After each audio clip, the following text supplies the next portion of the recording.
ایک مرتبہ ابو بکر رضی اللہ تعالی عنہ کو آپ صلی اللہ علیہ وسلم نے جنت دکھلائی۔ ابو بکر رضی اللہ تعالی عنہ نے فرمایا یا رسول اللہ کاش کہ میں بھی جنتی ہوتا۔ فرمایا تو جنتی نہیں، انبیاء کے بعد سب سے پہلے جانے والا تو ہی جنتی ہے۔ سب سے پہلے امتوں میں جو جنت میں جانے والا شخص ہوگا وہ سیدنا ابو بکر صدیق رضی اللہ تعالی عنہ ہوں گے۔ ایک موقع پر عبداللہ بن عمر بن عاص رضی اللہ تعالی عنہ کو لشکر کا امیر بنا کر بھیجا۔ ابو بکر، عمر، بڑے بڑے صحابہ ان کے ماتحت تھے۔ لمبا واقعہ ہے، واپس آئے تو صحابی کے ذہن میں بات آئی کہ لگتا ہے آپ صلی اللہ علیہ وسلم مجھ سے زیادہ محبت کرتے ہیں، اس لیے مجھے امیر بنایا۔ ایک مرتبہ ان کو امیر بنایا تو یہ ذہن میں خیال آ گیا۔ آپ صلی اللہ علیہ وسلم سے پوچھا یا رسول اللہ آپ کو کون پسند ہے؟ فرمایا مجھے عائشہ۔ فرمایا نہیں، مردوں میں کون پسند ہے؟ سب سے محبت کس سے ہے؟ فرمایا ابو بکر سے۔ فرمایا کس سے؟ پھر کس سے؟ فرمایا عمر سے۔ پھر عبداللہ بن عمر بن عاص رضی اللہ تعالی عنہ فرماتے ہیں میں خاموش ہو گیا کہ کہیں میرا نام آخر میں نہ آئے۔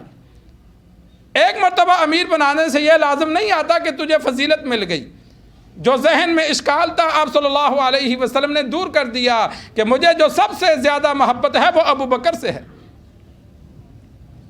علی رضی اللہ تعالی عنہ کے بیٹے ہیں محمد بن حنفیہ، بہت بڑے عالم تھے، بخاری شریف میں موجود ہے۔ انہوں نے اپنے والد حضرت علی رضی اللہ تعالی عنہ سے پوچھا کہ سرکار دو عالم صلی اللہ علیہ وسلم کے بعد صحابہ میں کس کا نمبر ہے؟ تو انہوں نے آگے سے جواب دیا علی رضی اللہ تعالی عنہ نے کہ ابو بکر کا۔ پھر پوچھا، فرمایا عمر کا۔ پھر ذہن میں آیا کہ اب پوچھوں گا تو کہیں گے عثمان کا، تو خود ہی کہا کہ پھر تو آپ کا نمبر ہوگا۔ تو علی رضی اللہ تعالی عنہ نے فرمایا نہیں، میں تو مسلمانوں میں سے ایک انسان ہوں، کہ میں تو مسلمانوں میں سے ایک مسلمان ہوں۔ اپنی عاجزی کا اظہار کیا۔ چوتھا نمبر حضرت علی المرتضیٰ رضی اللہ تعالی عنہ کا ہے۔ تیسرا نمبر عثمان غنی رضی اللہ تعالی عنہ کا ہے۔ جتنے بھی فضیلت کے موقع آئے بعض صحابہ نے کوشش کی آگے بڑھنے کی کہ ہم نیک اعمال میں دوسروں سے آگے بڑھ جائیں، لیکن ابو بکر سے آگے کوئی نہ نکل سکا۔ غزوہ تبوک کے موقع پر سرکار دو عالم صلی اللہ علیہ وسلم نے جب دیکھا کہ مجاہدین کو مال کی ضرورت ہے، لمبا سفر تھا، جہاد کے لیے جانا تھا، تو ہر ایک کے پاس اپنا ذاتی مال اتنا نہیں تھا کہ اتنے لمبے سفر میں اپنا خرچہ خود اٹھا سکے۔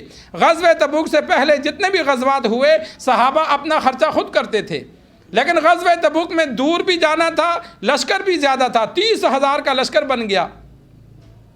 آپ صلی اللہ علیہ وسلم نے جب دیکھا کہ لشکر کی تعداد زیادہ ہے اور اخراجات لوگوں کے پاس کم ہیں تو مدینہ میں اعلان کیا، مدینہ مسجد نبوی میں کھڑے ہو کر کہ اللہ کے راستے میں مال دو، لشکر جا رہا ہے تاکہ مال زیادہ ہو، راستے میں ہمیں کھانے پینے کی سواریوں کی کمی نہ ہو۔ تو اس موقع پر صحابہ نے بڑھ چڑھ کر مال دیا۔ ابو عمر رضی اللہ تعالیٰ عنہ نے فرمایا آج میں ابو بکر سے آگے نکل جاؤں گا۔ گھر گئے تو اپنی سارا مال آدھا گھر چھوڑا، آدھا لے آئے اور بڑی خوشی خوشی آ کر آپ صلی اللہ علیہ وسلم کے سامنے پیش کیا اور عرض کی یا رسول اللہ آدھا لایا ہوں، آدھا چھوڑ دیا ہے۔ پیچھے ابو بکر رضی اللہ تعالی عنہ آئے، آپ صلی اللہ علیہ وسلم نے فرمایا کتنا مال لائے؟ فرمایا یا رسول اللہ سارا لایا ہوں، گھر میں اللہ اور اس کے نبی کا نام چھوڑا ہے۔ امی عائشہ رضی اللہ تعالی عنہ فرماتی ہیں دیوار پہ ہاتھ پھیرتے تھے، جس طرح دیہاتوں میں عادت ہوتی ہے کہ سوئی میں دھاگا لگا کے دیوار میں لگا دیتے ہیں، جب ضرورت ہوتی ہے پھر پکڑتے ہیں، تو دیواروں پہ ہاتھ پھیرتے تھے کہ کہیں کوئی سوئی رہ تو نہیں گئی کہ وہ مجاہدین کے صحابہ کے کام آ جائے گی، اگر کوئی رہ گئی تو وہ بھی لے کے جاؤں۔ سارا مال اللہ کے راستے میں دے دیا، گھر میں کچھ بھی نہیں چھوڑا، سارا مال لے کر آ گئے۔ تو ابو بکر رضی اللہ تعالی عنہ کا جب جواب سنا تو عمر رضی اللہ تعالی عنہ نے فرمایا یہ موقع تھا آگے نکلنے کا، لیکن اس بندے سے کوئی آگے نہیں نکل سکتا کہ اللہ نے اس کو جو درجہ دیا، اول نمبر دیا، اس سے کوئی آگے نہیں ہو سکتا۔